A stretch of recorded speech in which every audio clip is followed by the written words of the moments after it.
Salut, moi c'est Jérôme Vermelin et vous écoutez Les gens qui lisent sont plus heureux. Et si, à l'heure où les réseaux sociaux vampirisent nos cerveaux, prendre le temps d'ouvrir un livre était devenu un acte de résistance? Ce podcast, c'est celui des passionnés de lecture, sous toutes ses formes, sans préjugés. Dans cet épisode, mon invité est le rappeur Gringe.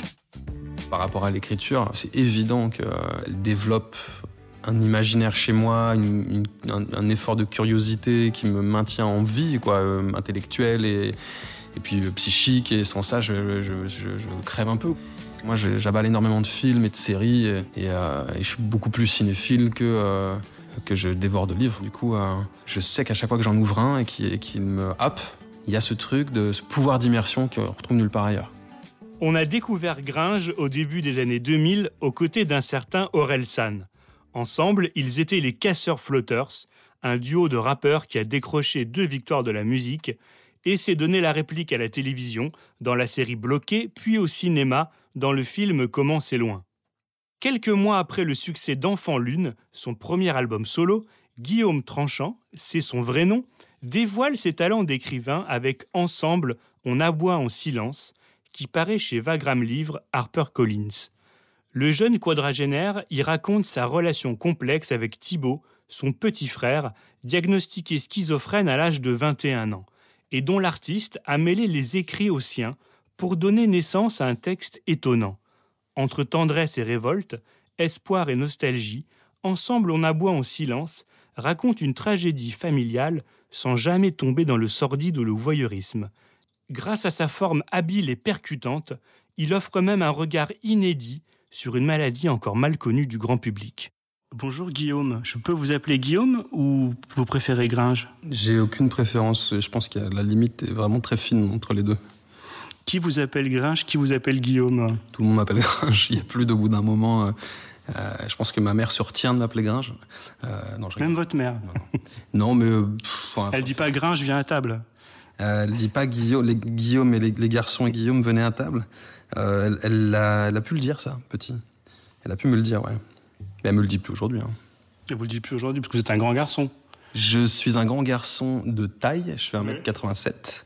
Mais est-ce que je suis un grand garçon fondamentalement mature et de mon âge? Je ne crois pas. Je suis toujours très, très en décalage.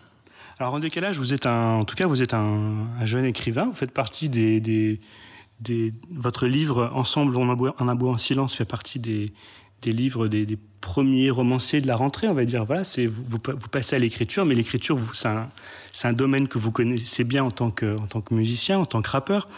Est-ce qu'on peut dire que, je vous provoque un tout petit peu, Gringe, est-ce qu'un rappeur, c'est un écrivain qui s'ignore? Certainement, si tant est qu'il ait des talents d'écrivain, mais je pense que toute personne qui s'ignore, c'est difficile à dire, en plus difficile d'avoir ce recul-là et de se définir soi-même et de définir son art et de jauger de ses propres qualités. Je pense que j'ai une gymnastique maintenant bien assimilée dont je sais me servir, une espèce de muscle sur lequel je peux tendre et détendre quand j'ai besoin d'écrire. Maintenant, je suis un piètre lecteur. Je suis très lacunaire, surtout sur la littérature classique. Il y a plein de choses qui m'échappent, donc je me rattrape, je comble un peu mon retard sur les lectures qu'on m'offre. Je suis toujours curieux. J'ai même pas envie de dire modeste auteur, parce que je sais pas ce que ça vaut d'un point de vue littéraire. Je sais juste que le récit, le biais qu'offre le récit littéraire pour s'exprimer est incroyable. C'est un terrain de jeu que je découvre et que je trouve fantastique, qui m'offre un champ des possibles beaucoup plus large et vaste que l'écriture rap. Pourtant, on peut dire que la musique, les albums que vous avez pu faire à plusieurs ou en solo, c'était pas des concept albums, mais ça raconte toujours une histoire. Et ce livre, c'est un peu le prolongement d'Enfant Lune. Il y avait une chanson qui parlait de votre frère déjà, Scanner. Est-ce qu'on peut dire que voilà, c'est un prolongement littéraire de votre travail musical, ce premier livre? Certainement, ouais, qu'il y a des accointances avec ça. Il y a une continuité. Après, j'ai pas le truc le frein, ou en tout cas que je me suis mis, ou là où j'avais pas envie d'aller, c'était de basculer dans un bouquin clinique et empirique sur des données, des statistiques sur autour de la schizophrénie. Ça m'intéressait pas. Je crois que j'avais envie de conserver une écriture très orale, comme je fais avec le rap, et que dans Scanner, j'essaie de filer un espèce d'instantané, de rendre quelque chose d'un peu organique et d'immédiat, quoi, dans les images que je balance. Là, c'est pareil. Sauf que là, j'ai un terrain de jeu beaucoup plus élargi, et du coup, je peux m'amuser à varier un peu le ton, je peux aménager aussi le rythme et l'accélérer quand j'en ai envie. Et ce que je voulais, c'était garder une écriture hyper imagée, quoi. Ça veut dire que vous avez un petit peu des références plus musicales d'autres artistes que d'écrivains quand vous mettez à l'écriture. Vous êtes un petit peu en terrain, vous êtes un peu dans l'expérimentation. C'est un peu une version longue de ce que vous faites. Est-ce que malgré tout vous avez des références littéraires dans un coin de la tête? Ouais, j'en ai quelques-unes, bien sûr. J'en ai quelques-unes. Après, dire jusqu'où elles m'influencent et à quel point elles orientent ma façon d'écrire ou de fabriquer des images, je sais pas dire. Mais il y a des écrivains, des écrivaines qui m'ont marqué, ouais. Je peux aller d'un Bukowski à une Despentes. Et puis on a je pense avec mon frère aussi, on a des auteurs, des références communes. Dan Fante, John Fante, on a jusqu'où ça peut influencer, j'en ai pas la moindre idée, quoi. Et c'est pareil dans le cinéma, en vérité. Avec mon frère, on partage des références communes et des plaisirs communs de cinéma. Cinéma italien, par exemple. Moi, je suis très sur Sorrentino. J'aime énormément son côté baroque, foutraque, en même temps hyper onirique. La musique au centre aussi de ses œuvres. On aime énormément Lynch, la manière dont il distord le temps, dont il arrive à... Et ça, c'est quelque chose avec mon frère dans lequel on se retrouve totalement. Certains des films de Lynch, Lost Highway, pour ne citer que lui, quoi. Je veux dire, on est sur une thématique qui nous est chère, moi et mon frère. Grinch, je crois que c'est mon film préféré, Lost Highway. C'est pas loin d'être il est dans mon top 5 aussi, quoi. Ouais, c'est un très grand film. Donc oui, influencé par évidemment. Après, je fais pas de name dropping, et je paraphrase pas, et je vais pas. Et quand j'écris, avec la matière que m'offre mon frère, j'ai déjà une matière. Si j'étais un Lynch moi-même, un David Lynch, avec la matière que m'offre mon frère, je pourrais faire un film incroyable. Donc j'ai toute la matière déjà dont on rêve de disposer pour écrire. J'ai déjà tout ça, quoi. Après, je pétris, je brode à partir de ce qu'il me dit, et je fabrique. Mais c'est vrai qu'en lisant votre livre à tous les deux, hein, on va en parler un petit peu dans le détail, mais moi j'ai imaginé le film. J'ai imaginé notamment, évidemment, toutes les séquences un peu oniriques, voire psychédéliques, les espèces de fugues mentales de votre frère. On les imagine très bien dans un film. Alors, il faut qu'on explique un petit peu ce projet littéraire, parce que donc c'est pas un roman, c'est un récit à deux voix. Qui parle de la schizophrénie de votre frère, de votre rapport à cette maladie qui a peut-être pas détruit, en tout cas abîmé votre relation pendant un certain temps. Comment est-ce qu'on en vient à écrire à créer ce projet comme ça, vraiment original? Est-ce qu'on est venu vous chercher et est-ce que lui et vous avez hésité à le faire? Alors moi, j'ai pas hésité une seule seconde. Lui, tout l'inverse. De toute façon, on avançait à sens contraire, lui et moi, quasi en permanence, tout le long du processus d'écriture. On est venu me chercher. C'est deux maisons d'édition, HarperCollins et Wagram Livre, qui se sont associés et qui m'ont proposé ce projet d'écriture. Je pense qu'ils avaient vu... Il avait été question d'une interview dans laquelle je parlais de mes références littéraires et de celles de mon frère, et du fait que mon frère ait cette pathologie-là. Du coup, il m'avait proposé de démarrer à partir de ça, quoi. Et tout de suite, moi, je me dis oui, parce que je sais déjà les textes que mon frère a de côté, pour en avoir lu certains, parfois sans son accord. Et je trouvais ça brillant, je trouvais ça hyper cynique, et en même temps ça donnait un regard à voir sur l'univers psychiatrique et l'univers mental de mon frère incroyable. C'était une plongée au cœur du sujet, quoi. Donc ça m'intéressait. Pour ça, il fallait convaincre Thibaut, mon frère. Ce qui m'intéressait, c'était aussi de porter un regard de grand frère sur nos deux trajectoires et de me questionner, en tout cas d'essayer de nous revivre, lui et moi, pour me dire, comprendre ce par quoi on était passé, ce qu'on avait traversé, pour mieux nous comprendre et me comprendre aujourd'hui. Je voulais mélanger les voix, quoi. Parler de schizophrénie, en faire un sujet quasi central en mélangeant les voix. Je trouvais déjà le concept drôle. Je l'ai trouvé je trouvais ça malicieux. Et si je pouvais fabriquer un labyrinthe qui serait la projection de celui que j'imagine être dans la tête de mon frère, dans lequel abandonner le lecteur et la lectrice, quoi. Ça m'amusait. Voilà, construire un dédale et puis laisser les gens se démerder avec ça, et savoir qui parle, quand, pourquoi, qui dit quoi. Par moments, c'est vrai qu'on se met à relire, on se dit mais c'est lequel des deux qui parle là, qui est le plus perdu dans l'histoire. Ouais, de temps en temps, je donne des. Il y a quand même quelques outils de compréhension qu'on donne. Par exemple, les passages, les fragments écrits par mon frère, datés, d'il y a 10-15 ans, on a décidé de les mettre en italique, pour bien comprendre que c'était lui qui s'exprimait, et sur une époque datée, révolue. Après, il y a des textos qui m'envoient de temps en temps, donc j'ouvre les guillemets et on comprend que c'est lui qui parle.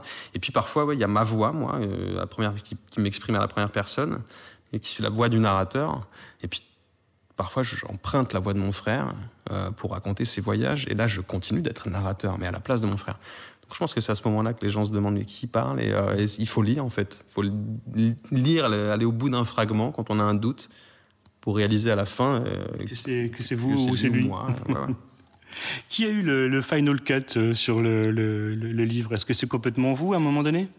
Je crois que c'est lui. Hein. Il a réussi à me coller une pression psychologique, à me la maintenir jusqu'à ce que le bouquin parte à l'impression. Mais il était question, encore 2-3 jours, je pense même que certains fragments chapitres étaient partis à l'imprimerie, à l'impression, et il négociait toujours pour récupérer encore des textes dont il n'était pas sûr qu'il avait envie de les partager, ou juste bouger des virgules, bouger une virgule à un endroit. Ça l'obsédait. Donc il fallait que je le rassure, et puis à un moment donné, que je le rassure et que je contienne aussi ma colère, quoi. Et à un moment, j'avais envie de lui... Ça me faisait chier, quoi, mais en même temps, c'était ses trésors, quoi. Et vous les confiez, donc il fallait pas... confier, donc il fallait que j'en sois garant et bon garant, et que je fasse pas n'importe quoi avec. Mais du coup, voilà, jusqu'à la dernière minute, j'ai été un peu conditionné par le stress et est-ce que mon frère va vouloir tout récupérer d'un coup à la fin, quoi. Alors que j'avais construit tout mon récit autour de ça, quoi. En tout cas, vous aviez fait des copies au cas il efface tout. Ouais. J'aurais pu y penser, mais même je pense que je l'ai vécu dangereusement, du coup, ça. Il n'y a pas de sauvegarde. Il n'y a pas de sauvegarde. Non. Cringe, ce podcast s'intitule « Les gens qui lisent sont plus heureux ». C'est un passage obligé pour tous les invités. Je pense que... Alors, on peut en parler par rapport à ce livre-là en particulier et par rapport à la lecture en général, mais déjà, est-ce que vous êtes d'accord? Est-ce que les gens qui lisent sont plus heureux, d'après vous? Ouais. De manière hyper intuitive, je vous réponds par l'affirmative sans hésitation. Ouais, parce que c'est une manière, je pense, c'est la victoire de l'imagination, quoi. C'est ce truc le pouvoir de la suggestion, des mots, la manière dont on s'approprie les histoires, dont elles font écho avec les nôtres, les images qu'on y plaque. Être lecteur ou auteur, quoi. Je pense que c'est comme pour tout, j'ai tendance à penser, je vais faire une phrase un peu cliché, mais que pour poser une expertise sur un sujet, il faut quand même le connaître, quoi. Et en tout cas l'avoir expérimenté soi. Et par rapport à l'écriture, moi c'est évident que elle développe un imaginaire chez moi, un effort de curiosité qui me maintient en vie, quoi, intellectuel et puis psychique, et sans ça, je crève un peu, quoi. Et je pense que c'est idem pour un lecteur, averti ou non, le pouvoir des mots. Et puis ce truc contrairement à... Je suis quand même un gros passif, enfin un gros feignant, du coup, moi j'avale énormément de films et de séries, et je suis beaucoup plus cinéphile que que je dévore de livres, quoi. Du coup, je sais qu'à chaque fois que j'en ouvre un et qu'il me happe, il y a ce truc de ce pouvoir d'immersion qu'on retrouve nulle part ailleurs, quoi. Donc oui, ça rend plus heureux, certainement. Et celui-là en particulier, Ensemble on a beau en silence, il doit rendre heureux, je pense, non? Il doit aider beaucoup de gens. Il fait du bien pour l'instant de ce que de retours qu'on m'en fait, ça c'est assez merveilleux. C'est pas des choses qu'on anticipe au moment où on écrit, puis on écrit des coffres, des morceaux, des bouts de nous et de nos histoires. Et je le fais moi aussi. La démarche, elle est aussi un petit peu réparatrice, quoi. Je le fais pour comprendre et penser certaines de mes plaies. Et pareil chez mon frère. Mais il y a un truc qu'on n'anticipe pas. D'ailleurs, à la fois chez mon frère et chez les gens qui découvrent le livre. C'est ce pouvoir un peu salvateur quand on lève le voile et quand on met en lumière quelque chose qu'on cherche en temps normal à conserver à l'écart et dans l'ombre, le plus loin possible de nous. Donc il y a des gens qui viennent, quand je fais des petites séances de dédicaces, que je vais à leur rencontre, qui viennent, qui me pleurent dans les bras parfois, qui me racontent en quoi ça les a touchés, en quoi ça les a aidés, en quoi c'est utile. C'est un rapport presque plus fort que celui que vous pouvez avoir avec des gens qui aiment votre musique. Ouais, c'est différent. Je sais pas si c'est encore plus fort, certainement, parce qu'on touche à quelque chose qui touche vraiment à l'intimité des gens qui connaissent cette pathologie. La manière dont ça dévaste la personne qui en souffre et l'entourage. Il y a quelque chose, je pense, quand on en parle avec des mots justes, et j'ai pas la prétention de maîtriser ce qu'est la schizophrénie, mais en partant de mon expérience et de celle de mon frère, je pense que je suis capable de porter un regard distancé et juste sur ce dont je parle, et sans complaisance, et sans essayer de tirer des larmes et d'en faire quelque chose de démago. Donc je pense que les gens, ça les touche de plein fouet.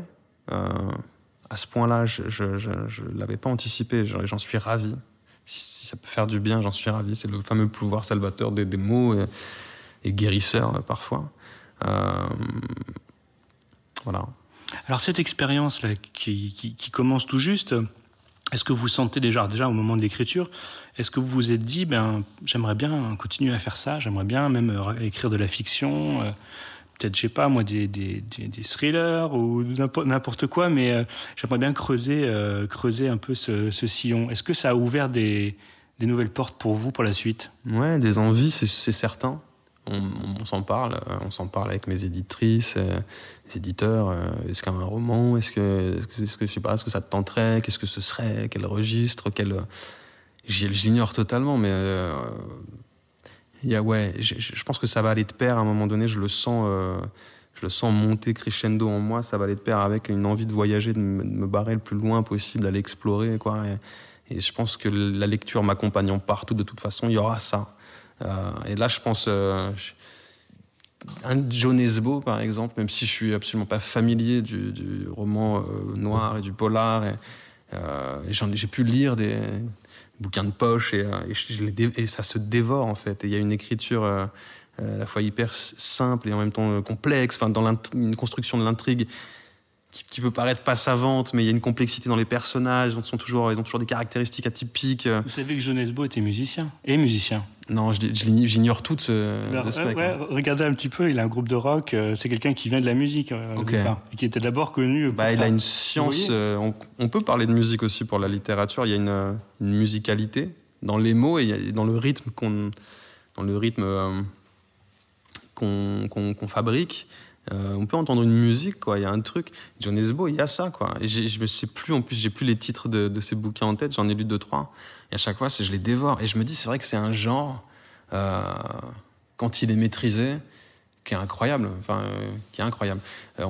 Donc oui, je sais pas, fabriquer des fictions, ce serait bien à un moment donné, en plus, que j'essaye de m'éloigner maintenant je pense que je commence à avoir fait le tour de la thématique en tout familiales, en tout cas des thématiques de l'intimité, de ce que je suis, quoi. Est-ce que ce serait pas l'étape d'après, quoi, ouvrir une autre Il faudrait inventer un personnage récurrent. John Esbo, pour ceux qui connaissent, c'est son flic Harry Hole. Ouais. C'est vrai qu'à travers les romans, certes, il y a toujours des enquêtes, il y a toujours des meurtres, il y a toujours un ou plusieurs tueurs un peu glauque, mais c'est sa vie à lui qui est pas drôle, et c'est ses problèmes à lui, et souvent et à la limite peut-être que vous pourriez vous inspirer de votre frangin pour recréer un personnage. Non mais c'est vrai, mais voilà, je pense que à partir de conseiller éditorial. C'est vrai. À partir de discussions comme celle-là, c'est vrai que ça peut tout de suite, ça peut éclaircir des choses, et c'est vrai. Un personnage qui serait légèrement schizophrène, vous voyez, ça serait pas totalement invalidant, mais comme votre frère fait des choses dans la vie. Puis il a tellement de caractéristiques et de particularités autre que son don, son pouvoir d'entendre et de voir l'indicible, que je pourrais mettre l'accent sur des particularités de mon frangin, totalement singulières. Vous avez vu True Detective? Bien sûr. Dans la première saison, le personnage joué par Matthew McConaughey, il a des divisions aussi. C'est vrai. C'est vrai. Il a des épisodes de dissociation, de drogue. Puis il est quand même. Il a des. Alors je pense que c'est des réminiscences, lui, de ses périodes toxicomanes et tout ça, mais il a un pouvoir, quoi. Ou une hypersensorialité. Il est incroyable. Enfin, le personnage True Detective, c'est une des séries. Pour le coup, on est dans on parlait du polar et du roman noir. True Detective, c'est magistral, quoi. La première saison, on est d'accord. Simplement la première saison. Ouais. J'ai vu la troisième. C'est vrai que c'est mieux, parce que la deuxième était catastrophique. C'est nettement mieux que la deuxième. Et il me semble que c'est le même réal en plus, si je dis pas de bêtises. Mais en fait, c'est le même auteur qui a tout créé. Ouais. Et il y a pas mal d'histoires comme quoi il avait un petit peu de mal à recevoir les conseils de son entourage pour la deuxième saison, et que pour la troisième, on lui a dit soit tu prends des scénaristes qui vont t'aider, soit on arrête tout. Ouais. Et c'est vrai que parfois aussi à la télévision, vous connaissez l'univers de la télévision un petit peu, mais des séries, mais on n'est pas aussi libre quand on écrit un roman. Non, je pense que c'est effectivement, on est. Alors ça, je le sais, parce que je l'ai entendu, mais je le vis pas, quoi. Je suis pas. Je connais peu de gens qui bossent qui produisent pour la télévision des séries. Mais je pense qu'il y a un cahier des charges qui est jamais le même. Il y a un truc à respecter. On est moins libre qu'au cinéma. Et en même temps, maintenant, les séries la série permet de développer ou ce que ne pourrait pas offrir le format d'un film, de développer plus, ce qui était génial dans True Detective, par exemple. Il n'y avait pas tant d'épisodes que ça, mais la construction narrative est incroyable, ne fait que monter la complexité de ces deux personnages-là, l'ambiguïté. Quand je dis la complexité, c'est pareil, le personnage habité par leurs démons respectifs, puis cette figure du monstre incroyable. Enfin, c'est génial, c'est vraiment génial, je trouve. Alors Gringe, pour terminer, j'aimerais vous interroger sur un sujet qui a longtemps fait parler les rappeurs. Avoir 40 ans. Est-ce qu'on peut encore être rappeur à 40 ans? Certains l'ont prouvé plus ou moins. Mais la question que je voudrais plutôt vous poser, c'est être un rappeur à 40 ans, est-ce que c'est cool?